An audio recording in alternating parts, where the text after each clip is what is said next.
La protection des animaux est une responsabilité de l'homme, d'autant plus qu'il est au centre de la gestion de la nature. Il existe plusieurs sortes d'animaux, notamment les animaux de compagnie, les animaux en captivité, les domestiques et ceux sauvages. Les violences faites aux animaux relèvent de la maltraitance, d'où les enchaînements de ces derniers les rendent plus vicieux. Mais le dressage les met à l'écoute du maître, a dit le vétérinaire. L'éducation d'un animal, ça s'appelle dressage. Je vais vous montrer un exemple de mon bureau.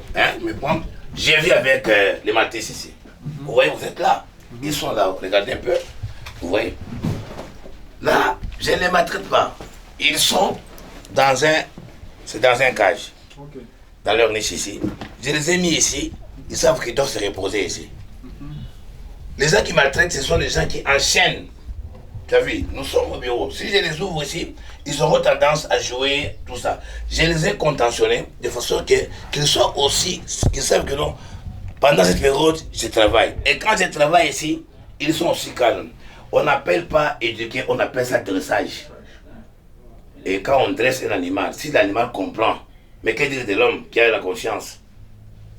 Quand on appelle ça dressage. Et on le dresse dans les habitudes que nous avons à faire quotidiennement.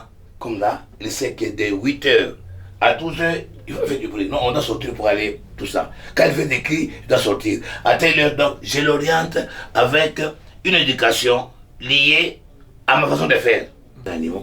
C'est-à-dire que un être qui est conscient, qui est un animal qui est humain, qui est conscient, qui applique des abus il abuse sur un être similaire, mais qui est inconscient.